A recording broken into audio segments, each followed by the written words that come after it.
안녕하십니까. 덕후맨입니다. 산림기능사 필기시험 과정에 오신 것을 환영합니다. 본 강의는 덕후맨 산림기능사 전자책으로 진행되는데요. 전자책은 지문연습과 기출문제, 예상문제로 구성되어 있고 휴대폰이나 또는 PC로 다운받아서 공부하도록 최적화한 이북으로 제작되었습니다. 동영상을 시청하신 후에 이 책으로 빠르게 스킵하면서 공부하시면 효율이 배가 되리라고 봅니다. 이 전자책은 아까 말씀드린 것처럼 지문연습, 기출문제, 예상문제로 되어 있는데요. 강의에서는 지문연습과 기출문제만 다루고 예상문제는 시간상 다룰 수가 없습니다. 강의 교재 구입을 원하시는 분은 아래 댓글란에다가 링크 주소를 남겨놓을 테니까요. 그 링크 주소를 클릭하셔가지고 크몽이라는 곳에 오셔가지고 구입하셔서 보실 수 있겠습니다. 산림기능사의 합격률을 2022년 합격률을 한번 보면요. 필기에서 56%가 합격했고 실기에서 78%가 합격해서 필기가 오히려 더 어렵다라는 것을 알 수 있죠. 공부 방법은 기출문제 위주로 하셔야 합니다. 그 다음에 단어의 뜻을 알아가지고 단어의 뜻으로 답을 찾는 것이 굉장히 많습니다. 두 번째는 문맥 속에서 답을 찾아내는 것도 굉장히 많습니다. 세 번째는 간단한 이해를 해가지고 답을 찾으셔야 합니다. 암기로 하시는 것은 20% 미만으로 하셔야 합니다. 기타가 10%입니다. 자, 그러면 기초문제의 지문 연습을 한번 들어가 보도록 하겠습니다. 우량한 종자의 채집을 목적으로 해서 지정한 숲은 어떤 것이냐? 채종림이라고 합니다. 이 채는 채집하다 이 말이죠. 종자를 채집하는 숲을, 그래서 우량 종자 채집을 목적으로 지정한 숲은 채종림이 되겠습니다. 2번입니다. 이듬해 춘기까지 저장하기 어려운 수종으로 종자의 발화력이 상실되지 않도록 7월에 채종한다. 7월에 채종하고 곧바로 타종한다. 이런 식물이 어떤 것이냐는 것인데요. 물론 다른 식물도 있겠지만 알아두실 것은 회양목이다. 그래서 항상 시험에 나오니까 이 부분은 기억해 두시기 바랍니다. 7월 중에 채종해서 곧바로 당해 연도에 파종해야 한다. 다음 연도에 파종하면 발화력을 많이 잃어버립니다. 그래서 지금 보시는 것이 회양목이고 7월달이면 이렇게 열매를 맺습니다. 그래서 7월에 채취하고 즉시 파종한다 입니다. 채종림 선발 시에 전체 나무에 대한 우량목과 불량목의 구성비는 우량목 50%, 불량목 20%. 외우기 어렵죠? 어이? 예, 어이? 5는 50%, 2는 20%입니다. 그래서 우량목과 불량목 어이? 자, 산파. 산파는 이와 같이 되는 대로 뿌려놓는 거. 이게 산파입니다. 조파, 줄뿌림입니다. 이런 식으로 줄을 따라서 줄뿌림. 그 다음에 전파, 점을 찍듯이 이렇게. 이건 주로 대립종자, 담이나 호두 같은 거. 이런 걸 여기다가 하나에서 3개 정도로 이렇게 점을 찍듯 심는 거. 이걸 전파라고 합니다. 전파, 점뿌림, 조파는 줄뿌림, 산파는 흩어뿌림이 되겠습니다. 씨 뿌리기에서 흙을 덮는 두께는 1배에서 3배 사이입니다. 씨 뿌리기에서 흙을 덮어주는 것은 씨의 지름의 1배에서 3배 사이입니다. 참나무류, 호두나무, 밤나무 등의 대립종자의 파종에 흔히 쓰는 방법은 아까 보셨죠? 이렇게 점을 찍듯이 해놓고 여기서 1개 내지 3개. 주로 어떤 거요? 대립종자. 즉 씨알이 굵은 거, 밤이나 호두 같은 거. 이런 것은 전파를 한다. 소립종자의 실종은, 소립종자랑은 아주 적은 종자, 이걸 소립종자라고 그러죠. 그래서 소립종자는 1000립을 4회, 무게를 재가지고 4로 나누면 평균이 나오겠죠. 네. 그래서 소립종자는 1000립씩 4차례 반복해서 구한 무게를 4로 나눠서 평균치를 실중으로 한다. 그럼 대립종자는요. 감이나 호두 같은 것은 100립씩 4번 무게를 재가지고 평균값을 구하면 이것이 대립종자의 실중이 되겠습니다. 실제 무게란 말이죠. 실중이라는 것은. 9번입니다. 임목종자의 발화에 필요한 3요소는 이 문제와 관련해서는 주로 토양, 토양이 발화에 필요한 요소냐라고 하는데 토양은 발화에 필요한 요소가 아닙니다. 즉 흙이 없어도 싹이 난단 말이에요. 수분이라든가 공기라든가 이런 것들만 있으면 싹이 나게 돼 있어요. 그래서 주로 답은 이제 토양이 아니다. 그렇게 보시면 되겠습니다. 이거는 이미 한 거니까 한번 넘어가고요.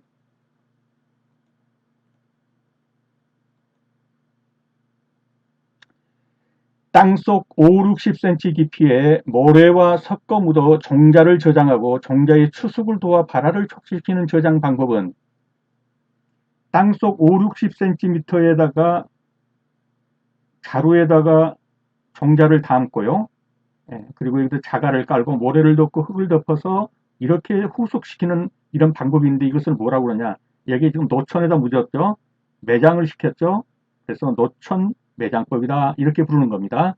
땅속 5, 60cm 깊이에 모래와 섞어서 묻어서 종자를 저장하고 종자의 추습을 더 이제 여기서 씨가 익는 거예요. 추습을 도와서 발화를 촉진하는 방법은 노천 매장법이다. 조림할 때 땅에 종자를 직접 뿌려서 조림하는 것, 이걸 뭐라고 그러죠? 이 파종이라고 그러죠. 파종. 종자를 직접 뿌려서 조림하는 것. 다음 종자 발화 촉진 방법입니다. 종피파상법. 이 종자의 껍데기죠. 종피 껍질에 상처를 내서 수분이 빠르게 흡수되도록 해서 발화가 촉진되게 하는 방법. 이것이 종피에 종자의 껍데기에다가 파상을 준다라는 거고요. 침수 처리법. 종자를 침수에 담가서 물에 담가가지고 그 종자 껍질이 연하게 되면 이제 싹이 토하게 돋겠죠. 이렇게 해서 발화를 시키는 것을 침수 처리법이라고 한다. 노천매장법은 아까 보셨죠? 보습 제작 방법의 하나로 가을에 종자를 채취해서 땅속에 묻어두었다가 이듬해 봄에 파종하는 방법. 황산처리법은 종자를 황산 처리해서 화학적으로 종피 처리한다. 종자의 껍질을 연하게 만들어가지고 발화율을 높이는 것입니다. 잣나무의 종자 발화 촉진 방법으로 적합한 것. 자주 나오니까 기억해 두십시오. 잣나무는 노천매장법으로 발화 촉진을 합니다. 그래서 잣나무, 향나무, 개나리, 수수꽃다리 이런 것들은 발화 촉진을 위해서 노천매장법을 사용한다. 종자 수독률이란 게 뭐냐? 채집한 열매에서 정선하여 얻은 종자의 비율. 산에 가가지고 종자를 잣나무를 따왔습니다. 그래서 한 1kg을 따왔는데 다 해가지고 잣을 따보니까 한 200g 정도 나오더라. 그러면 1kg 중에 0.2가 되겠죠. 그래서 20% 정도가 수득률이 된다 이거예요. 그러니까 껍데기를 다 내버리고 실종자만이 차지하는 비율 그렇게 보시면 되겠습니다. 그래서 호두나무의 수득률은 높죠. 52% 정도인데 닭달나무는 약 12% 정도가 되겠습니다. 소나무의 발화율 정도. 소나무는 87% 정도가 발화합니다. 그 중에서도 해송은 이 곰솔이라고 하죠. 이건 약 92% 정도가 발화합니다. 그래서 소나무의 발화율은 아주 높습니다. 87%입니다. 잣나무 종자의 성숙 시기는 잣나무 종자는 언제 성숙하느냐 하는 거예요. 그 해에 성숙하지 않습니다. 꽃이 핀 이듬해 가을에 잣나무 종자가 성숙합니다. 그래서 소나무, 잣나무, 상수리나무, 글참나무 등은 꽃이 핀 이듬해에 가을에 종자가 성숙합니다. 다음 아까 보셨듯이 발화율이 높은 순서에서 해송은 우리가 곰솔이라고도 하죠. 92%입니다. 그리고 아주 낮은 것이 박달나무가 21%입니다. 이 부분 한번 읽어보시고요. 무량종자 선별요령. 물에 담갔을 때 뜨는 거. 이거 쭉정이죠. 이건 버려야겠죠. 그래서 이것은 비중이 낮기 때문에 우량종자로 볼 수 없다. 그 다음에 테트라졸륨 1% 수용액의 절단한 종자를 처리하였을 때 활력 있는 종자는 어떤 색깔로 변하느냐. 테트라졸륨 1% 수용액에다가 절단한 종자를 처리했다면은 붉은색을 띠면은 그 종자는 양호한 활력이 넘치는 종자가 되겠습니다. 그래서 테트라졸륨 수용액에다가 절단한 종자를 처리했더니 붉은색을 띄었다. 그러면 그 종자는 아주 양호한 종자이다. 이렇게 보시면 되겠습니다. 종자의 성숙기가 6, 7월인 것은 벚나무, 아까 해양목도 7월이라고 그랬죠. 벚나무 6, 7월입니다. 일찍 피고 벚지가 6, 7월이면 다 까맣게 익죠. 그래서 이 두 가지 정도는 기억을 해 두십시오. 종자 구입 시 가장 중요시되는 요인이며 조리부의 성과에 가장 큰 영향을 미치는 것, 종자 산지입니다. 이 종자 산지는 많은 외부적 영향이라든가 이런 게 있기 때문에 가장 중요시하는 것이 채종에 있어서는 종자 산지다. 테다 소나무의 발화율은 가장 높습니다. 95%입니다. 이건 이제 혼합종인데요. 테다 소나무의 발화율은 95%다. 종자를 채로 쳐서 굵고 작은 협작물을 분별하는 정선법은 이렇게 채로 쳐가지고 위로 뜨는 건더기는 버리고 밑으로 종자는 빻고 뭐 이렇게 한다든가요. 그래서 종자를 채로 쳐서 굵고 작은 협작물을 분별하는 이러한 정선법을 뭐라고 그러냐? 사선법이라고 한다. 이 사자는 이 채 그런 말입니다. 그래서 채로 치는 것을 사선법이라고 한다. 은행나무, 잣나무, 백합나무, 벚나무, 느티나무, 단풍나무 등의 발화촉진법으로 가장 적답한 것. 은행나무 나오면 노천매장법 그렇게 얘기하시면 되겠습니다. 그래서 노천매장은 보시다시피 이렇게 자루, 이 자루에다가 씨앗을 넣고 모래와 흙 같이 섞어 넣어도 좋아요. 위에다 모래 넣고 밑에는 자갈이고 흙을 덮어주고 집단으로 덮어준다. 이렇게 해서 노천에다가 묻어두는 것입니다. 노천매장을 하지 않는 종자, 소나무 해송이라든가 이런 침엽수는 건조 상태로 보관해야 합니다. 소나무 해송 등은 건조 상태로 보관해야 합니다. 그래서 습도가 있는 그런 노천매장법을 사용하지 않습니다. 자웅 이주식물은 암수가 따로 있다 이런 말이죠. 은행나무 암수 따로 있다는 거 아시죠? 뽕나무, 포플러, 주목, 식나무, 호랑가시나무 이런 것들은 암수 따로 있습니다. 그래서 이것을 가리켜서 자웅 이주다 이렇게 말을 합니다.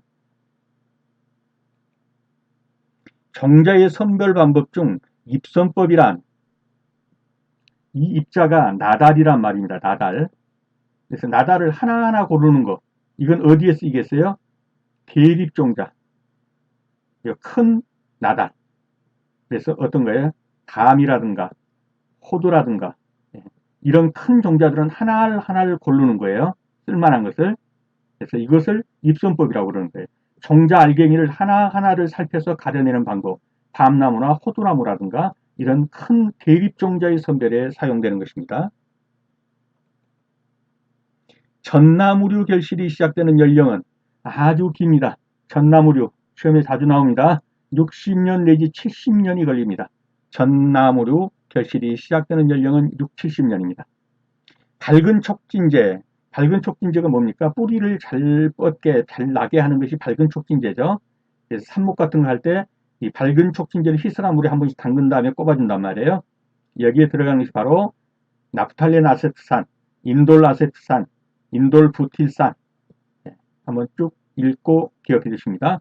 나프탈렌 아세트산, 인돌 아세트산, 인돌 부틸산. 이건 뭐냐? 밝은 촉진제입니다. 개량 종자를 공급할 목적으로 인위적으로 조성된 것, 채집하다 종자를 그럴 목적으로 만들어 놓은 인위적인 장소, 이것이 채종원이 되겠습니다. 종자의 저장 방법 중 밀봉 저장할 종자의 함수율은, 자, 밀봉 저장해야 된다. 그러면 어떻게 되겠어요? 습도가 많으면 썩어버리겠죠? 습도가 몇 프로 정도냐? 즉, 함수율이라고 그러죠. 함수율, 이 습도가, 함수율이 5 내지 7%를 넘으면 안 됩니다. 그래서 함수율 5 내지 7%입니다. 종자의 내부 구조들을 한번 보겠습니다. 종자가 이렇게 됐다면 맨 바깥에 있는 거, 이게 뭐죠? 종피라고 그러죠. 껍질. 그 다음에 이 가운데 있는 거 이게 뭐죠? 배젖, 씨젖 또는 배젖. 그 다음에 요 위에 부분 요게 뭐죠? 어린 싹. 여기 이제 어린 싹이 될 부분입니다. 요 밑에 있는 이거 뭐죠? 어린 뿌리. 요 부분이 뿌리가 될 부분이에요. 그래서 1번은 종피, 2번은 씨젖, 3번은 어린 싹, 4번은 어린 뿌리가 되겠습니다. 시험에 꼭 나온다고 보시고 알아두셔야 합니다. 종자를 채취하기 위한 모수로서 가장 적당한 인목은, 자, 종자를 채취하려면 장령목이라야 합니다. 장령목이란 건 사람으로 말하면 장년 그런 말이에요. 장년. 근데 유령목, 이 유령목은 뭡니까? 유령목은 유가 유치원생이에요. 유치원. 명자는 나이죠. 그러니까 유치원 다니는 아이들. 이런 정도의 이 나무를 가지고 종자 채취할 수 있겠어요? 안 되겠죠. 그 다음에 노령목. 너무 늙었어요. 예. 이 사람으로 말하면 8, 90세 먹은 이런 노령목 가지고 종자 채취하면 안 되겠죠. 치수림. 이 치자도 유치원 할 때 치자예요, 이게. 예. 유치원 다니는 아이 정도의 나이에 있는 그런 나무에서 종자를 채취하면 안 됩니다. 장령목이라야 한다. 종자를 채취하기 위한 모수로서 가장 적당한 인목은 장령목이다. 종자 발화력 조사에 쓰이는 약재. 종자 발화력 조사에 쓰이는 약재는 아까 말씀드렸죠. 테트라졸륨이라는 건데요. 이것에서 이렇게 전체적으로 붉은색이 나야 돼요. 근데 이따구만 하씩 붉은색 나는 거, 이런 종자는 발화력이 아주 좋지 않습니다. 이거는 발화력이 좋지 않아. 이게 좋지 않아. 이런 거는. 좋은 건 이런 거예요. 전체가 붉은색이 나는 겁니다. 테트라졸륨 실험 결과 전체가 이렇게 붉은색이 돌아야 돼요.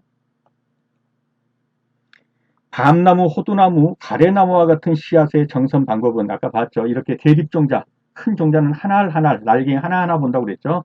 입선법이다. 소나무류는 수분된 지 몇 개월이 지나 수정되는가? 꽤 걸리죠. 13개월입니다. 소나무류는 수분된 지 13개월이 지나야 수정됩니다. 수분된 지 수정되는 겁니다. 수분된 지 13개월이 지나야 수정됩니다. 수정되는 것이 13개월 후입니다. 다음, 종자의 실중이란, 이미 봤죠? 실제 무게인데 소립종자, 잘 자란 것은 몇 립이요? 1000립. 몇 회요? 4회 무게 재가지고 이것을 4로 나눠서 평균치, 이것을 실중이라고 한다. 그럼 소립종자는 1000립이고 대립종자는 큰 거는요. 100립씩 4회 재가지고 평균치로 실중을 내린다. 그래서 대립종자는 1000립, 소립종자는 100립. 4회 재가지고 평균 무게를 구하는 것, 이것이 종자의 실중이다. 우리나라에서 인공적으로 교배져 얻은 일대 잡종, 니키테다 소나무, 이게 지금 발화율이 95%라는 거예요. 그래서 니기다 소나무의 장점과 테다 소나무의 장점, 테다 소나무는 재질이 우수한 건데요. 니기다 소나무는 추위에 잘 견디고 메마른 등을 잘 자라는 것, 이 두 가지의 장점만 교배를 얻은 것, 이것이 니기테다 소나무가 되겠습니다. 그래서 니기다 소나무와 테다 소나무의 우수한 성질을 인공적으로 교잡해서 만든 일대 잡종이다. 수목 종자 중 단백질 지방이 주성분인 종자의 탈각은 어떻게 하느냐? 어디다 말리냐? 양달 건조한다. 소나무, 가뭄비 나무 등은 어떻게 한다고요? 양달에, 햇빛이 드는 곳에 건조시킨다는 거예요. 그래서 절대로 소나무나 또는 가뭄비를 습도가 있는 저온 이런 식으로 고습 이렇게 틀리는 거예요. 이렇게 되면 양달 건조한다. 뭐를요? 소나무와 가뭄비 나무 같은 경우요. 순양률, 발화효율. 자, 순양률. 먼지나 종자 껍질이라든가 나뭇잎 따위의 이런 잡티까지 합한 전체 무게 중에서 종자만의 무게. 아까 말씀드린 것처럼 잣나무 1kg을 따왔는데 나중에 잣만 계산해 보니까 한 200g 나왔더라. 그러면 순량률은 어떻게 되죠? 20%다. 이렇게 된다는 거죠. 전체에서 종자가 C, R, 나달이 차지하는 비율 그렇게 보시면 되겠습니다. 순양률, 발화율, 순양률, 먼지, 종자 껍질, 나뭇잎 따위의 잡티까지 합한 전체 무게 중에서 종자만의 무게의 비율, 발화율은 발화된 종자가 파종된 종자의 수에서 차지하는 비율이에요. 그러니까 파종을 약 1kg을 갖다 1kg 가지고 한 1000잎 정도를 파종을 했어요. 그랬더니 난 것이 200개 정도 싹이 났어요. 그렇다면 20%죠. 발화율은 20%. 20%만 싹이 났다 그런 말이에요. 쉽게 말하면 1000개를 뿌렸더니 200개만 싹이 났다 이 말은 20%의 발화율이다 이렇게 말한다는 거예요. 중요한 건 이게 시험에 나오는 거예요. 항상 효율은 순양률에다가 발화율을 곱한 것이다. 효율은 순양률에다가 발화율을 곱한 것이다. 나무의 무기양분 흡수가 주로 이루어지는 부분은 무기양분 그러면 뭐예요? 이게 흙 속에 있다 이렇게 보시면 돼요. 유기양분은 우리가 먹는 이 생물에 들어있죠. 유기양분은. 근데 흙 속에 들어있는 거 이건 무기양분이에요. 그러니까 흙 속에 있는 건 뭐가 빨아들이죠? 뿌리가 빨아들이죠. 그래서 무기양분의 흡수가 주로 이루어지는 부분은 그러면 뿌리라고 답하시면 되겠습니다.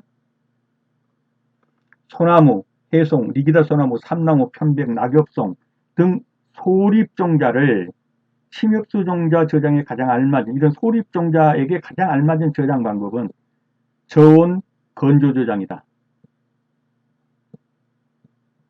건조한 것보다 만리한다는 겁니다. 건조 저장법입니다.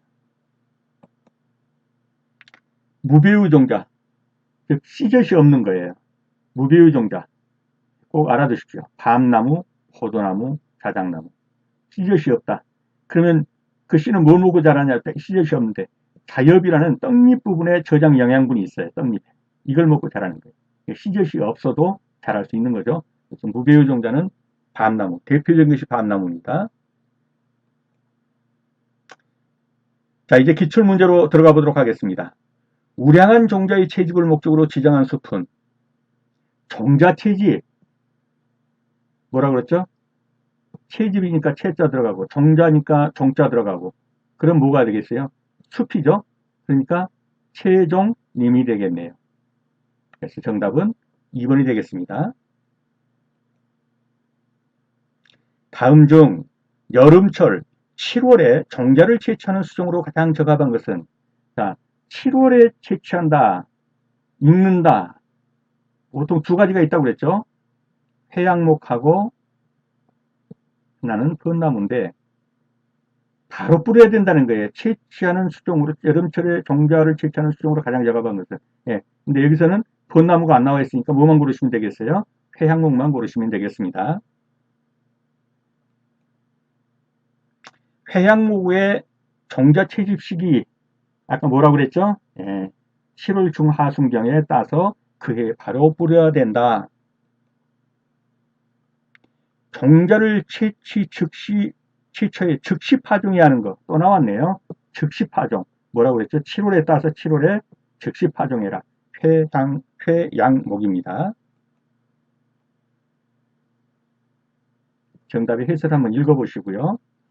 참고로 제가 말씀드리면 모든 객관식 문제는 정답을 한번 화면을 넘기셔야 볼 수 있게끔 만들어 놨습니다.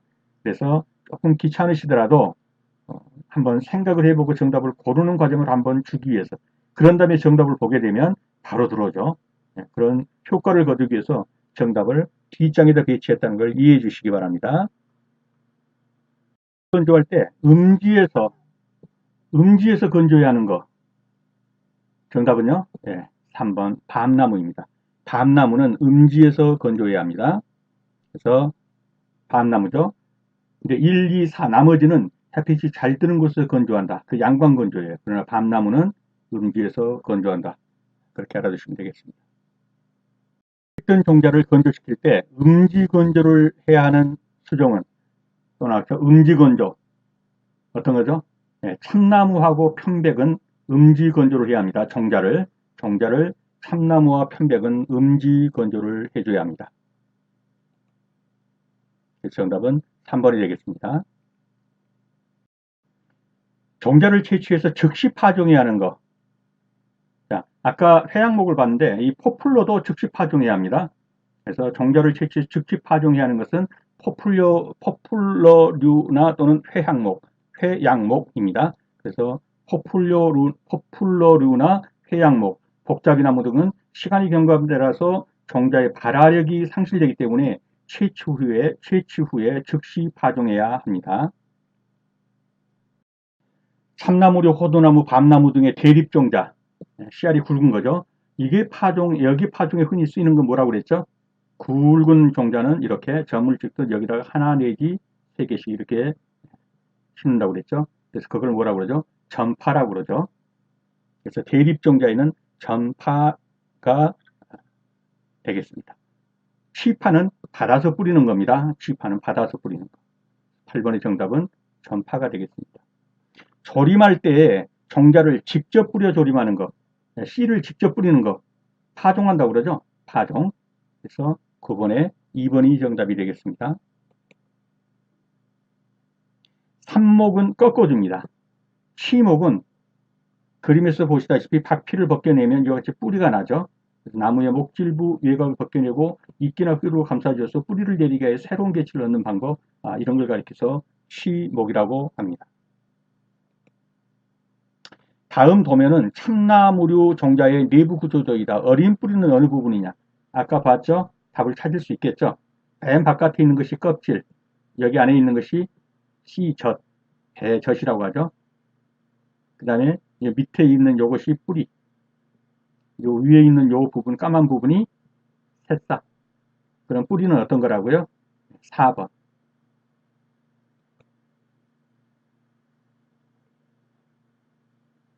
그래서 발화율이 가장 낮은 것은 발화율이 가장 낮은 거. 정답은 그렇죠. 4번이죠. 전나무가 발화율이 가장 낮습니다. 해송이 가장 높죠. 자, 해송 같은 경우 곰솔은 91% 또는 92%예요. 비자 61%, 주목 50%인데 전나무는 몇 프로입니까? 25% 정도입니다. 그래서 가장 낮은 거 그러면 정답은 4번 전나무가 되겠습니다. 광합성 작용은 이산화탄소와 물을 원료로 해서 광합성 작용을 해서 뭘 만들죠? 그렇죠. 탄수화물을 만들죠. 그래서 12번에 4번이 정답이 되겠습니다. 다음 중 결실의 주기성이 가장 큰 것은 그랬습니다. 결실의 주기성이 가장 큰 거, 낙엽성이죠. 5년입니다. 5년. 쉽게 말해서 뭐 5년마다 열린다 그렇게 보시면 되겠습니다. 그래서 여기 정답은 4번이 되겠습니다. 소나무는 경령결실이고요. 한 해 열리면 한 해 안 열리고, 해송, 니기다 소나무 같은 것은 3, 4년 주기 결실이고 낙엽송은 5년 결실이다. 그래서 이 결실 주기가 가장 긴 거 하면 주로 낙엽송을 답으로 고르는 것이 나올 겁니다. 잣나무 종자의 발화촉진법으로 적합한 것. 잣나무는 아까 어떤 법을 쓴다고 그랬나요? 그렇죠. 노천에다 매장시켜서 묻어둔다 이렇게 했죠. 노천 매장법입니다. 그래서 그 비싼 잣을 땅속에 묻어두는 겁니다. 잣나무 종자의 발화촉진법으로 가장 적합한 것은 노천 매장법이 되겠습니다. 쓰이는 매장법은 노천 매장법이 되겠습니다. 다음 중 종자가 발화하기 위한 필요 조건이 아닌 것은 종자가 발화하기 위한 필요 조건이 아닌 거 아까 봤죠? 흙 없이도 종자는 날 수 있다고 그랬어요. 콩나물 같은 경우에 물만 계속 주는데도 나잖아요. 예, 다른 씨앗도 해보시면 병에다가 물만 주시면 수분만 어느 정도 주면 다 씨앗 납니다. 그래서 토양은 조건이 아닙니다. 필요 조건이 아닙니다. 온도, 수분, 산소는 반드시 필요 조건이에요. 여기다 플러스 하나를 더한다면 광선인데 뭐 광선이 없어도 나는 게 있어요. 그래서 온도, 수분, 산소는 반드시 3대 요소입니다. 이것이 씨앗이 나기 위한 3대 요소. 토양, 흙은 아니다. 16번입니다. 종자 저장 방법에서 노천 매장법에 관한 설명으로 옳지 않은 거. 종자와 모래를 섞어서 매장한다. 맞죠? 종자의 발화 촉진을 경한 저장 방법이다. 저장도 하면서 발화 촉진도 한다 이 말이죠. 잣나무, 호두나무 등의 저장 방법으로 활용할 수 있다. 맞습니다. 종자를 묻을 때 부패 방지를 수분이 스며들지 못하도록 한다. 틀렸죠. 수분과 공기가 통해야 합니다. 그래야 후숙도 하고요. 발화가 잘 되겠죠. 그래서 수분과 공기는 통해줘야 합니다. 그래서 정답은 4번이 되겠네요. 일반적으로 씨 뿌리기에서 흙을 덮는 두께는 씨앗의 몇 배 정도라고 했어요? 씨앗지름에 1 내지 3배, 1배에서 또는 3배 정도 씨앗지름에 1 내지 3배라고 그랬죠. 발화에 영향을 미치는 환경 인자와 가장 거리가 먼 것은 자, 수분, 온도, 광선까지 들어간다고 그랬죠. 위도하고는 관계가 없죠. 위도가 몇 도냐에 따라서 나고 안 난다 그런 건 아니죠. 그래서 18번에 1번이 정답이 되겠습니다. 그래서 3요소 온도, 수분, 산소, 4요소까지 가면 광선까지 더해진다. 그래서 3요소와 4요소 이건 보통 몇 프로인가? 굉장히 높죠. 소나무 발화율이 보통 8, 90%, 90% 정도 수준입니다. 그래서 소나무 종자의 발화율은 87%. 테트라졸륨 1% 수용액에 절단한 종자를 처리했을 때 활력 있는 종자는 어떤 색이라고 그랬습니까? 테트라졸륨에 가면 아까 보았죠? 붉은색이죠. 빨간색. 그래서 정답은 3번이 되겠네요. 종자 수독률이 가장 높은 것은 자, 종자 수독률이 가장 높은 거 아까 지문에서 보았었죠? 어떤 거였습니까? 호두나무였나요? 그렇죠?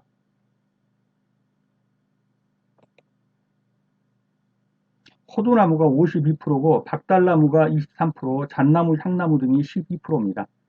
그러니까 잣나무 같은 거 따가지고 그 껍질 같은 거 다 버리고 나면 순수한 잣은 몇 그램 안 되죠. 12%만 알이란 얘기입니다. 그러면 나머지요.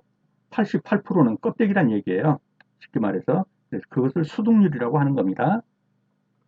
정자 구입 시 가장 중요시되는 요인이며 조림의 성과에 큰 영향을 미치는 거 뭐라고 그랬죠? 산지가 어디냐, 정자 산지가 어디냐, 이것이 가장 중요한 요인이다. 정답은 2번이 되겠고요. 정자의 품질 기준에서 발화율이 가장 높은 거 아까 봤죠? 테다 소나무라는 이것은 발화율이 95% 정도 된다고 그랬어요. 일반 곰솔이라든가 소나무가 약 87%잖아요. 곰솔이 92% 정도란 말이에요. 발화율이. 그런데 이 테다 소나무는 95% 정도가 발화율이에요. 그래서 테다 소나무가 가장 높겠습니다. 발화율이 가장 높은 수종은 박달, 해송, 잣나무, 상수리나무 조금 전에 보았죠. 이 해송을 다른 것으로 하면 곰솔이라고 하는데 이게 92% 정도의 발화율을 가지고 있습니다. 그래서 정답은 24번에 2번이 되겠습니다. 보시다시피 발화율이 해송이 92%, 상수리가 57%, 박달이 21% 정도 이렇게 되겠습니다. 잣나무 종자의 성숙 시기는 잣나무 종자가 언제 성숙하냐 이거죠. 이것 한번 봤죠. 꽃이 핀 다음 해의 가을입니다.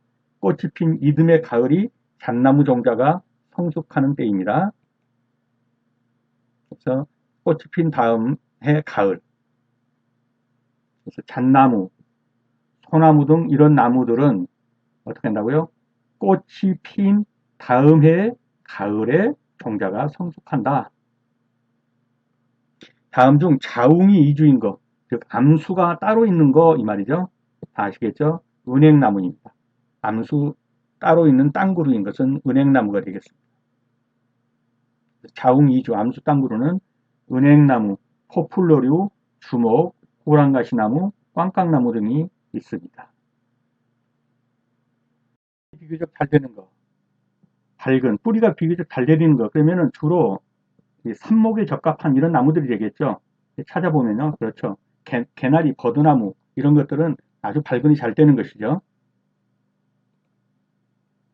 발근이 잘 되는 수종은 개나리라든가 포플러류, 버드나무 이런 꺾어지 잘 되는 거, 은행나무, 사철나무, 플라타나스 이런 것들은 발근이 아주 잘 된다. 우량목과 불량목의 비율이 어느 정도 되어야 인물이 좋은 체중림이 되냐? 어이? 라고 그랬죠. 우량목이 50%, 불량목이 20% 정도가 우량목과 불량목의 비율이 이 정도 되어야 좋은 체중림이라고 할 수 있다. 거의 그래서 50%와 20% 우량목 20% 이상, 불량목이 20% 이하 돼서 몇 번입니까? 3번이 정답이 되겠습니다. 땅속 5, 60cm 깊이의 모래와 섞어 묻어 벌써 답이 보이죠? 종자를 저장하고 종자의 추습을 둬서 발화를 촉진시키는 거 노천매장법이죠. 정답은 4번이고요. 나무의 어린 뿌리와 공생을 하는 균근, 뿌리에 그 공생하는 거 균근이죠. 주로 토양 미생물 중에서 외생균균을 형성하는 수종, 외생균근, 소나무죠. 소나무. 균근은 뿌리에 있는 균이에요. 식물의 어린 뿌리가 토양 중에 있는 곰팡이와 공생하는 형태. 이제 외생균근은 군사가 털뿌리의 표면에 발달하는데 이것을 외생균근이라고 합니다. 이런 나무는 어떤 것이다? 소나무다. 소나무. 외생균근, 균근, 그러면 소나무다. 이렇게 생각하시면 되겠습니다. 자, 밝은 촉진제로 쓰이는 식물성 호르몬제. 나프탈린 아세트산이죠. 뿌리를 잘나게 하는 거. 나프탈렌 아세트산이 되겠습니다. 그래서 인돌 아세트산, 인돌 부틸산, 나프탈렌 아세트산 등이 밝은 촉진제로 사용되고 있습니다. 종자 저장 시 정선 후에 곧바로 노천 매장. 또 나왔네요. 노천 매장해야 되는 나무. 쭉 살펴보면 그렇죠. 느티나무 잣나무네요. 정답은 4번이 되겠습니다. 33번입니다. 종자의 발화력 조사에 쓰이는 약재는 이게 발화가 잘 될까 안 될까 검사하는 그런 약재가 있었죠. 뭐였죠? 그렇죠. 테트라졸륨에다가 해보면 붉은색을 내는 것은 종자가 양호하다. 발화하기에 아주 양호한 종자다. 이렇게 보시면 되겠습니다. 정답은 4번이 되겠습니다. 감나무, 호두나무, 가래나무와 같은 씨앗, 우리가 소위 말하는 대립종자죠. 큰 씨앗이죠. 이런 대립종자의 정선법, 어떻게 고르냐 이게 씨앗을 하나하나 고른다고 그랬죠. 알이 크니까. 하나하나 고르는 것은 뭐라고 그랬어요? 나달로 고르는 걸 입선법이라고 그랬죠. 입선법이 되겠습니다. 정답은 3번이 되겠습니다. 밤나무나 호두나무 뭐 이런 거 대립종자 알맹이가 굵은 것은 눈으로 보고 손으로 만져서 하나씩 하나씩 선별하는 걸 이것을 입선법이다 라고 합니다. 종자를 채취하기 위한 못으로서 가장 적당한 인목은 이미 봤죠? 장령목이다. 사람으로 말하면 장년층이다 이런 말이죠. 누령목은 유치원생, 치스름도 이 치자가 유치할 때 치자라고 이게 이 둘 다 유치원생이에요. 유치원. 이런 나무 가지고 종자 키울 수는 없겠죠. 그래서 안 되고요. 노령목, 사람으로 말하면 8, 90먹은 그런 나무, 늙은 나무를 가지고 종자 치자 안 되죠. 장령목이 답이 되겠습니다. 35번에 4번이 정답이 되겠습니다. 수목 종자 중에서 단백질, 지방이 주성분인 종자의 탈각은 어떻게 하냐. 단백질과 지방이 주성분일 때 이 탈각은 어떻게 하냐면 반드시 어떻게 돼요? 양달건조해야 돼요. 양달건조. 햇빛에 말리한다. 그렇게 탈각이 돼요. 정답은 36번에 1번이 되겠습니다. 성숙된 종자의 채집 시기가 7월 중에 적합한 수종. 맨날 나오네요. 7월 중 채집한다. 그러면 뭐 생각납니까? 회양목. 회양목은 그에 바로 따서 바로 뿌려야 된다. 그 다음에 또 생각나는 게 뭐였죠? 왕벚나무, 벚나무. 춘삼월에 꽃 피었다가 7월이면 익죠, 까맣게. 그래서 여기서는 정답이 2번이 되겠네요. 37번에 2번이 정답이 되겠습니다. 종자의 품질을 결정하는 데 있어서 소립 종자의 실중. 자, 대립은 큰 종자는 뭐라고 그랬어요? 1000개의 무게, 1000립의 무게를 4회 평균한 거. 이건데, 소립, 달달한 씨앗은 몇 개요? 100개. 100립을 4회 평균 재가지고 그 무게를 실중으로 한다. 그래서 여기서 뭐라고 했어요? 소립종자 그랬으니까 천립이 되겠죠. 종자 천립의 무게이다. 정답은 3번이 되겠습니다. 종자발화 촉진법이 아닌 것은, 자, 종자발화 촉진법, 종피 파상 침수 처리 노천 매장, 이건 전부 종자를 발화를 촉진하는 것이죠. 예, 껍질에게 상처를 줘가지고 물에 담가서 껍질이 연하게 해서 노천에다가 매장시켜가지고 발화를 촉진한다. 넥슨 분석법은요, 발화를 촉진한 것이 아니라 얼마나 잘 되나, 발화가 얼마나 잘 되나 검사하는 법이에요. 그래서 발화 검사법이 되겠어요. 정답은 39번에 1번이 정답이 되겠습니다. 파종조림에 대한 설명으로 옳지 않은 것은 총자결실이 많은 수정에 적어봐다. 맞는 표현이죠. 3파, 조파, 전파 등의 방법이 있다. 파종이니까요. 맞습니다. 암석지, 극경사지, 붕괴지 등에 적용할 수 있다. 맞습니다. 이런 암석지라든가 극경사지에 죄송합니다. 네, 죄송합니다. 잠깐 기계 문제가 있었습니다. 이런 극경사지 같은 경우에 여기에서 뭐 컴프레시 압 같은 것으로 흙하고 씨하고 해서 쏴버리는 거죠. 여기다 파종을 해버리는 거예요. 그럼 여기서 이제 식물들이 자라게 되겠죠. 그래서 암석지, 극경사지, 붕괴지 등의 파종 조림을 시행할 수 있습니다. 전나무, 주목, 일본 잎갈나무 등에 알맞다. 이건 틀렸죠. 전나무나 주목이나 일본 잎갈나무는 이거는 아주 파종에는 거의 어렵습니다. 파종으로는요. 그래서 파종하고는 맞지 않습니다. 정답은 4번이 되겠습니다. 파종 조림이 어려운 대표적인 수종이 낙엽송이라든가 전나무, 가뭄비나무 등입니다. 다음 중 이엽속생, 한 곳에서 잎이 두 개 나는 것이 이엽속생이죠. 이 수종은 무엇이냐 그랬습니다. 정답은 그렇죠. 곰솔이죠. 곰솔인 경우에는 이엽속생입니다. 한 곳에서 잎이 두 개 나는 것이 이엽속생이죠. 곰솔, 소나무, 흑송 이런 것이 이엽속생이고요. 백송이나 리기다 소나무는 삼엽속생이고 잣나무, 섬잣나무는 오엽속생입니다. 한 곳에 잎이 5개나 나죠. 잣나무나 섬잣나무는. 42번입니다. 분류학상, 거시식물에 속하는 수종. 거시식물, 씨방이 밑으로 내려와 있는 것이죠. 거시식물이 여기서 뭐가 되겠습니까? 그렇죠.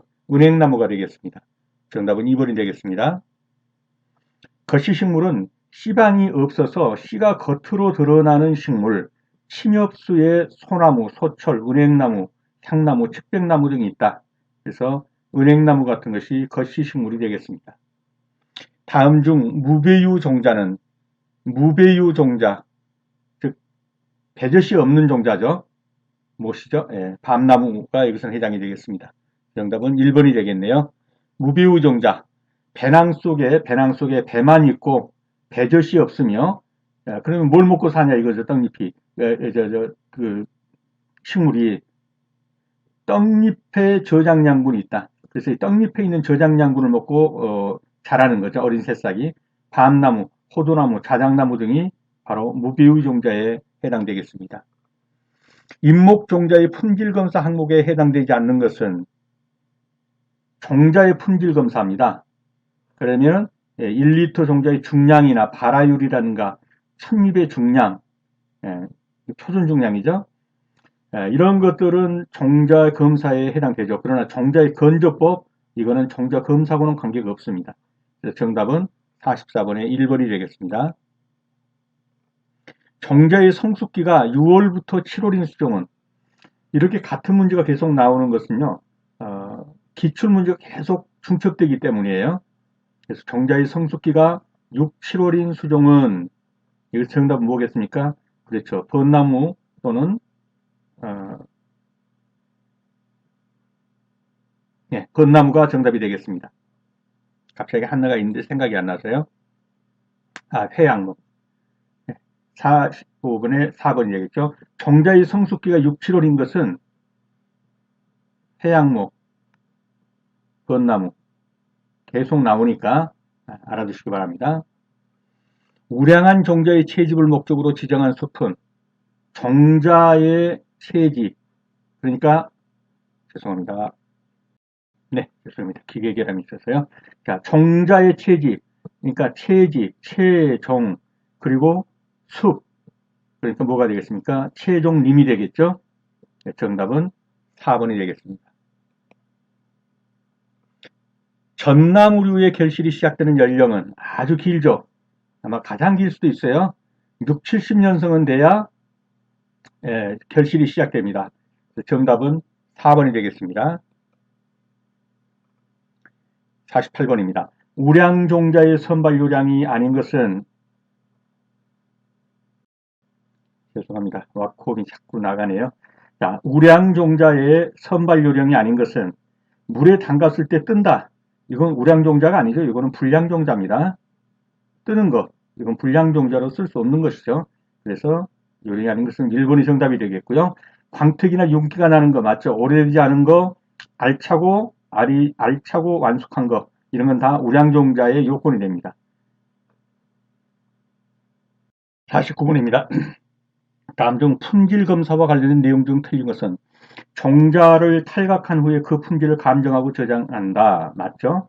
정자의 품질은 발화율과 효율로 표시한다. 정자의 품질은 발화율과 효율로 표시한다 라고 하면 이것은 약간 문제가 있는 거죠. 발화율이란 일정한 수의 정자 중에서 발화력이 있는 것을 백분율로 표시한 것이다. 맞는 것입니다.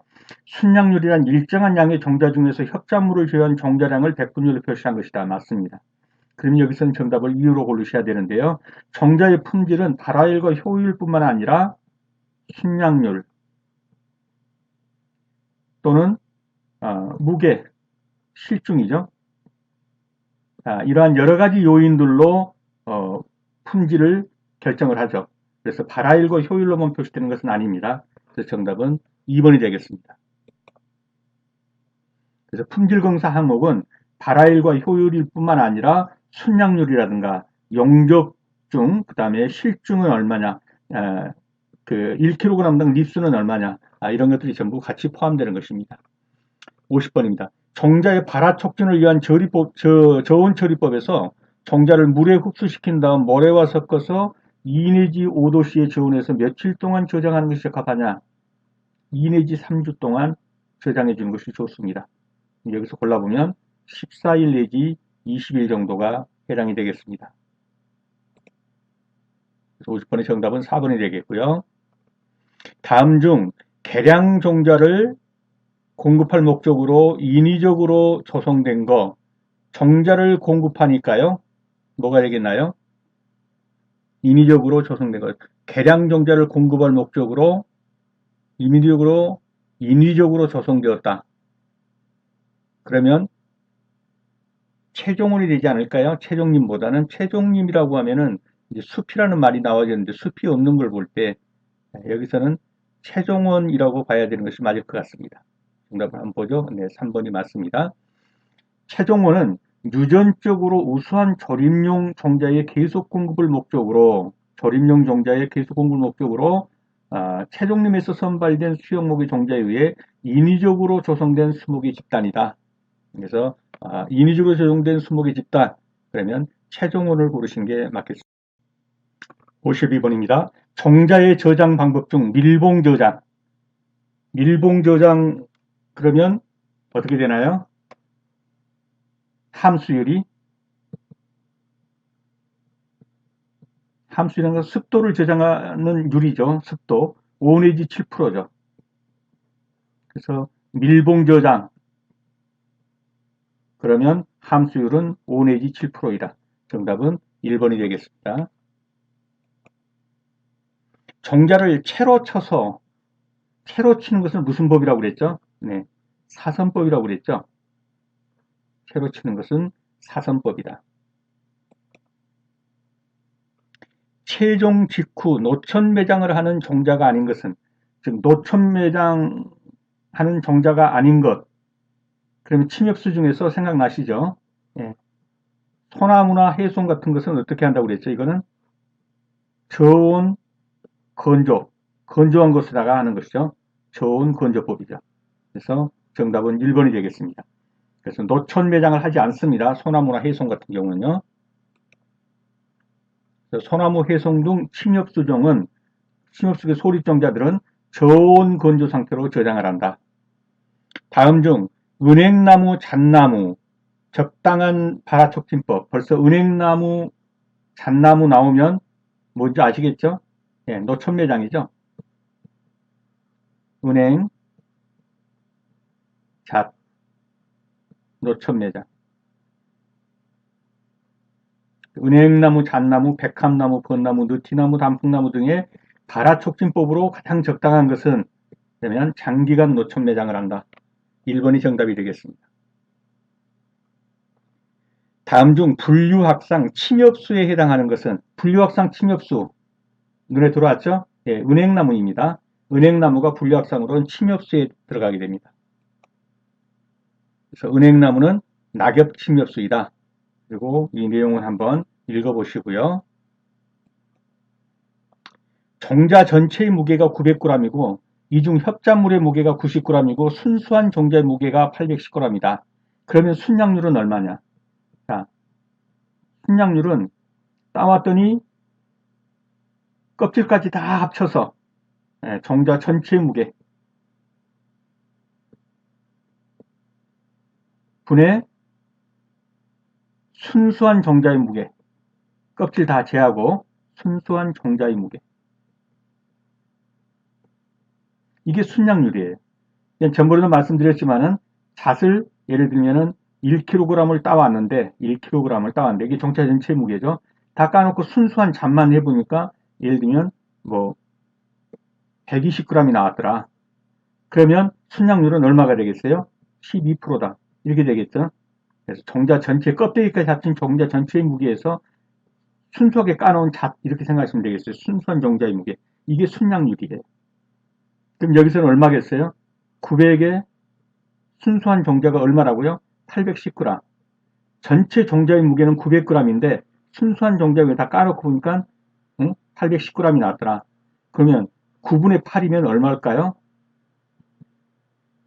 0.9가 되겠죠. 99, 80, 81이니까 90분의 81, 900분의 810. 그러니까 99, 81, 그러니까 0.9가 되겠죠. 90%가 되겠네요. 그래서 정답은 57번의 3번이 되겠습니다.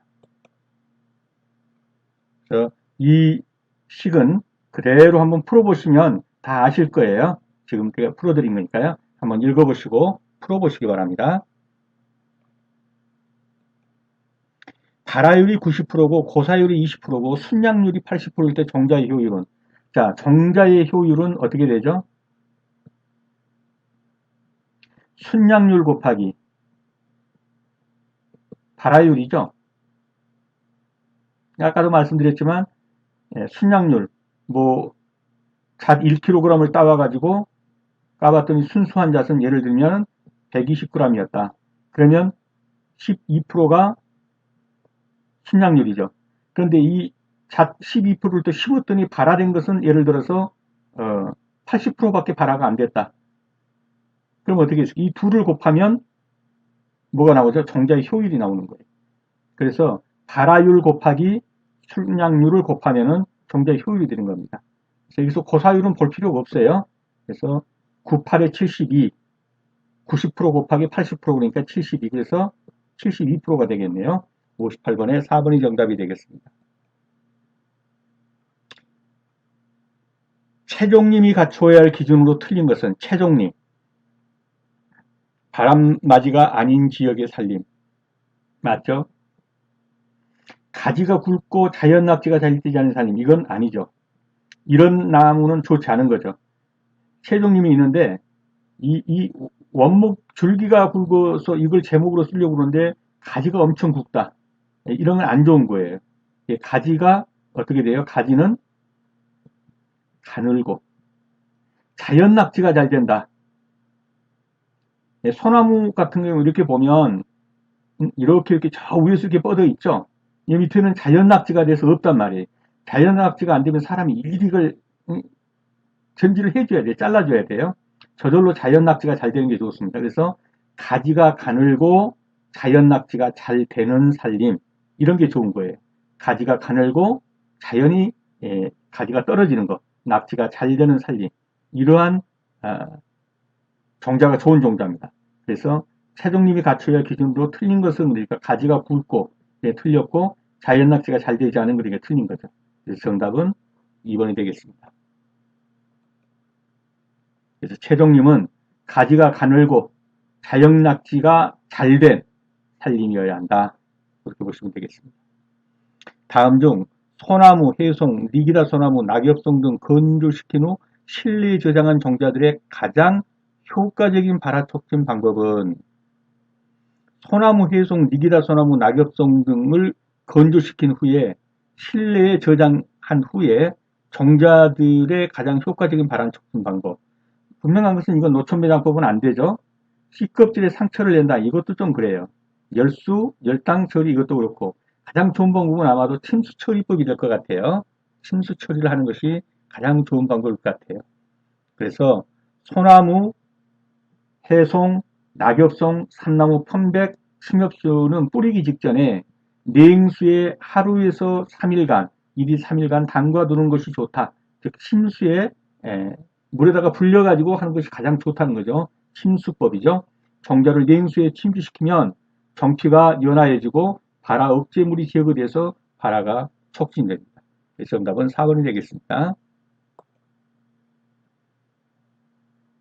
다음 이제 지문 연습으로 한번 들어가 볼게요. 아주 시험에 잘 나오는 것입니다. TR율 이게 나오죠. 그래서 이 T는 이 나무를 보시면 요 윗부분 있죠. 지상부 여기가 탑, 그 다음에 이 뿌리 부분 이 뿌리를 루트라고 그러죠. 그래서 R분의 T 이것을 TR율이라고 하는 거예요. 이거는 이제 예를 들어서 TR율이 크다 적다 이것이 이제 가장 중요한 것인데 뿌리가 1kg이고요.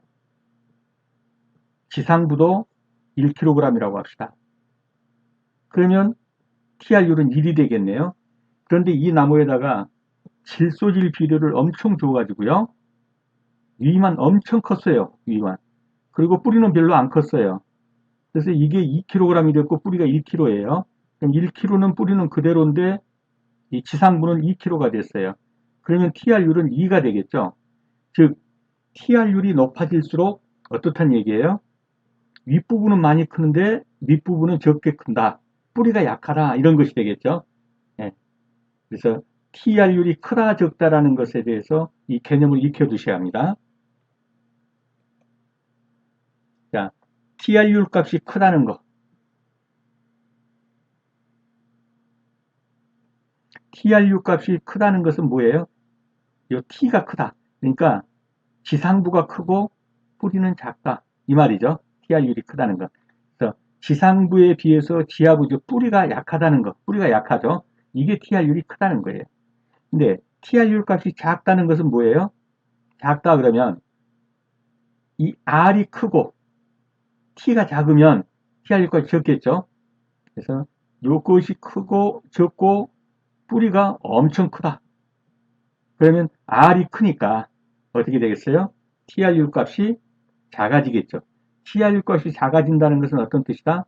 뿌리가 튼실하고 지상부가 좀 적다. 뿌리가 튼튼하다. 이렇게 생각하시면 되겠어요. 그래서 TR율 값이 작다는 것은 뿌리의 활착률이 좋다는 것이다. 즉 뿌리의 중량이 높을수록 잘 산다. 그래서 TR율 나오면 꼭 이 개념을 알아두셔야 돼요. 애우려고 해가지고는 안 돼, 이런 거는요. 다음 살생모 표시법을 한번 볼게요. 1-1 이게 뭐냐면 파종상이에요. 파종상 처음 씨 뿌리는 곳. 그 다음에 요 이름 뭐냐면은 한번 간 거예요. 상을. 그래서 판가리상이라고 그러죠. 파종상에서 1년을 보내고 판가리상에서 판가리 한번 해가지고 1년 된 거. 그러니까 2년생 묘목인데 1년은 파종상에서 한 번은 판가리에서 이렇게 되고요. 1-1-1묘는요. 한 번은 이거는 뭐예요? 파종상. 요거는 판가리 한 번 했고 또 한 번 판가리를 한 거예요. 그럼 몇 년생이에요? 3년생 식물이에요.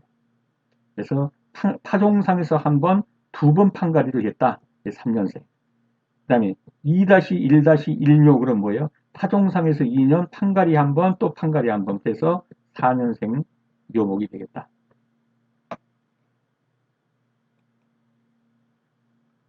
다음에 삼목묘의 표시점. 삼목묘가 뭔지는 알고 계시죠?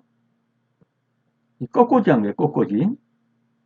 자, 삼목묘는 꺾꽂이로 생긴 묘목인데, 이렇게 1분의 0묘. 1분의 0묘는 뭐예요? 이게 지상부예요, 지상부. 요 위에 있는 것이. 요 밑에 있는 것이 요게 뿌리예요, 뿌리. 자, 뿌리는 1년생인데 지상부는 없어요. 그럼 무슨 얘기예요? 이렇게 심어 놓고 1년생을 이렇게 심어 놓고 여기를 잘라버렸다 이 말이에요. 잘라버릴 수가 없잖아요. 뿌리만 있어요. 그래서 뿌리는 1년생이고 지상부는 없다. 1분의 0묘 이렇게 하고. 그 다음에 2분의 1묘 그럼 뭐예요?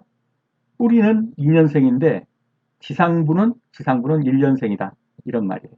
그러니까 지금 이런 경우에 잘라버렸는데 이제 새로 났죠? 그러면 지상부가 1년, 뿌리가 2년. 그래서 2분의 1묘 이렇게 되겠죠. 다음 가식방향. 이거 뭐 100% 시험에 나오니까요. 애우려고 해서는 안 되고 이렇게 이해를 해두시면 돼요. 자, 가식을 하는 것은 뭐예요? 나무를 굴치를 해가지고 심기 전에 임시 묻어두는 거죠. 다발로 묻어두든 뭐 이렇게. 그런데 묻어둘 때 일단 봄이라고 가정을 해봅시다. 그러면 봄이면 어때요? 남풍이 불죠, 남풍이. 바람이 어디서 어디로 불어요? 남쪽에서 북쪽으로 불어요. 봄에는. 그러면 나무는 어떻게 두냐면 바람결로 두어요. 그러니까 쉽게 말하면 이런 식으로 눕혀놓는단 말이에요. 이렇게 이런 식으로. 바람이 이렇게 부니까 나무를 바람결 따라서 눕혀놓는단 말이에요. 가지가 어느 쪽으로 가요? 북쪽으로 가지가. 근데 가을이에요. 가을. 가을이면 뭐가 불어요? 북풍이 불어요. 남쪽이고 북쪽이면 바람이 이렇게 분단 말이에요. 그러면 나무도 어떻게 이런 식으로 비스듬히 묻어둔다고 이렇게 묻어둬요. 그럼 가지가 어느 쪽으로 가요? 어느 쪽으로? 남쪽으로 가는 거예요. 남쪽으로. 바람결 따라서 간다. 이렇게 보시면 돼요. 그래서 봄의 묘목을 가식할 때는 가지의 끝이 어느 쪽으로 간다고요? 북쪽으로 간다고요. 봄에는. 그리고 가을의 묘목을 가식할 때는 가지의 끝이 남쪽을 향하도록 한다. 이 부분은 한번 본인들이 여기 화면을 정지하시고 여러분께서 봄에는 남풍이 불지 그러면 남풍이 불면 남쪽에서 북쪽으로 바람이 가네. 그렇다면 나무를 이렇게 심고 가지 끝이 어디로 간다? 바람길 따라서 가려니까 북쪽으로 가네. 그래서 봄철에는 가지 끝이 북쪽을 향하고 가을철에는 남쪽을 향하는구나. 이렇게 이해하고 풀어보시면 다 풀릴 겁니다. 다음 건포당 번수. 건포는 이걸 움직이기 위해서 가식하기 위해서 뽑아가지고 이제 묶는 거 이런 것들을 건포라고 그러죠.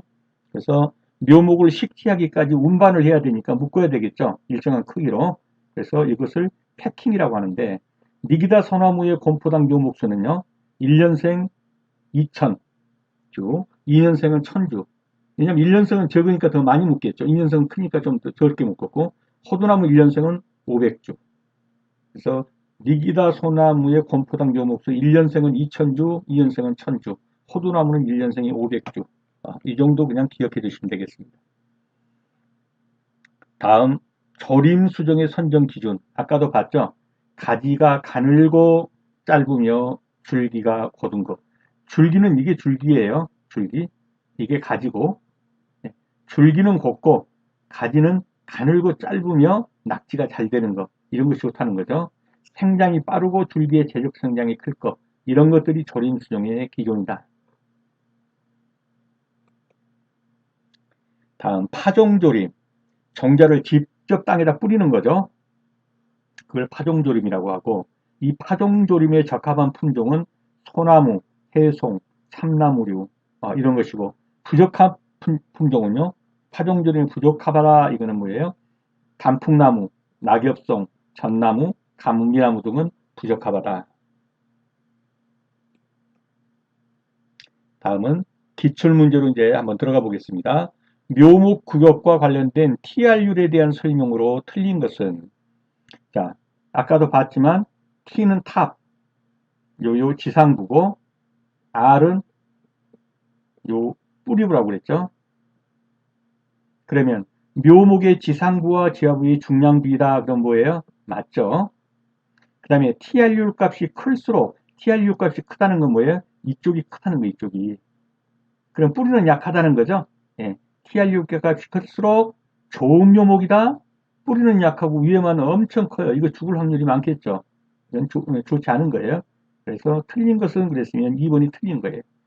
좋은 묘목은 지하부와 지상부가 균일하게 발달해 있다. 그게 좋은 묘목이겠죠. 이건 맞는 표현입니다. 질소질 비료를 과다하게 사용하면 어떻게 돼요? 예, 지상부는 엄청 커져요. 근데 지하부는 뿌리는 별로 안 커져요. 뿌리는 인산을 많이 주면 튼튼해지는데 질소질을 많이 주면 이 지상부가 커진단 말이에요. 질소질 비료를 과용하면 어떻게 한다? TRU 값이 커지는 거죠. 이게 커지니까. 이것도 맞는 표현이에요. 정답은 2번이 되겠습니다. 우량묘목 생산 기준에서 TR율에 대한 설명으로 옳은 것은 자, 묘목의 무게이다? 묘목의 무게라고는 볼 수 없죠. 예, 뿌리의 무게분의 지상부의 무게 이건 묘목의 무게이다 그러면 이건 틀렸고요. 묘목의 지상부 무게를 지하부 무게로 나눈 값이다. 이건 맞는 표현이죠. 지상부 무게 T를 지하부 무게 뿌리 이 R 부분으로 나눠준 거죠. 그래서 이것은 맞는 표현이고요. 묘목의 뿌리부 무게를 지상부 무게로 나눈 것이다. 뿌리부 무게가 R인데 이걸 지상부 무게로 나눴다. 그러면 이렇게 되겠죠. 그래서 이건 아니죠. 네, R분의 T니까요.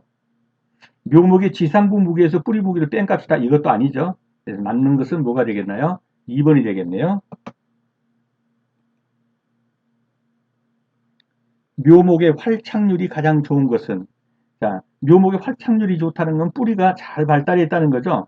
묘목에서 이렇게 했는데 뿌리가 잘 발달해 있다는 거예요. 활착률이 좋다.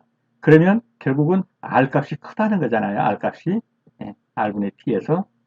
R값이 크면 어떻게 될까요? 여기서 한번 찾아보죠. TR율이 3이다. TR율이 5이다. TR율이 8이다. TR율이 10이다. 활착률이 가장 좋다. 그러면 R값이 가장 큰 걸 찾으면 되겠죠. 그럼 뭐예요? TR율이 10인 것이 활착률은 가장 좋겠죠. 뿌리가. 이해가 되셨나요?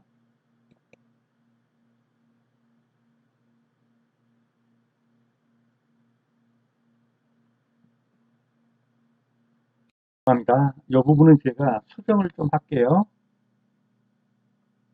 앞서 문제죠. 지금 설명을 4번이 아니라 정답이 1번이죠. 1번. 활착률이 가장 좋다. 그러면 R값이 큰 거죠. R값이. R값이 크다는 것은 결국 뭐예요? TR율은 적은 것이죠. 그래서 TR율이 제일 적은 걸 찾아야죠. 활착률이 좋다 그러면 TR율이 제일 적은 거. 적은 것이 3이죠. 정답은 1번이 되겠습니다. 그래서 TR율이 활착률이 좋다라는 것은 R값이 크다. 뿌리가 튼실하다. 그러면 TR율은 적은 거죠. TR율 값 적은 것을 찾아야 되니까 3이 정답이 되겠습니다. 죄송합니다. 이게 3이 정답이 아니라 이것이 3이죠. TR율이 3이다. 그러니까 정답은 1번이에요. 1번. 혼선이 오면 안 되는데 1번이 정답이고 TR율이 3이다. 3번이 정답이 아니라 TR율이 3이다 이 말이에요. 이게 정답이라는 거죠. 실생모 표시법에서 1-1묘란 이미 봤죠. 1-1묘. 어디에서요? 파종상에서 씨 뿌린 파종상에서 1년 그 다음에 판가리에서 1년 그래서 2년생 묘목 요걸 찾으시면 되겠어요. 씨 뿌린 파종상에서 1년 판가리 하지 않고 그랬으니까 틀렸죠. 판가리 했죠. 파종상에서 만 1년 아니죠. 파종상에서 1년 판가리에서 1년 그러니까 이것도 틀렸고요. 판가리 후에 1년간 키운 묘목이다. 이거는 맞기는 한데 파종상 얘기가 안 나오죠. 파종상에서 1년을 보낸 다음 판가리를 하여 다시 1년이 지난 만 2년생 묘목에서 한번 옮겨주면 실습입니다. 이것이 정확하게 맞은 거죠. 그래서 이런 경우는 4번이 정답이 되겠습니다. 파종상에서 그대로 2년을 지낸 실생묘의 연령 표시 방법으로 옳은 것은, 자, 파종상에서만 2년을 지냈고 판가를 안 했어요. 그럼 뭐예요? 2-0이죠. 정답은 2번이 되겠습니다. 다음 묘령 중 두 번 판가리를 한 3년생 묘목을 나타낸 것. 두 번 판가리 했다니까 3년생이니까 파종상에서 1년, 판가리 한 번 안고 1년, 판가리 한 번 하고 1년. 그러면 두 번 판가리 한 거죠. 한 번, 두 번. 그러면 3년생이니까 1-1-1묘가 되겠네요. 정답은 4번이 되겠습니다.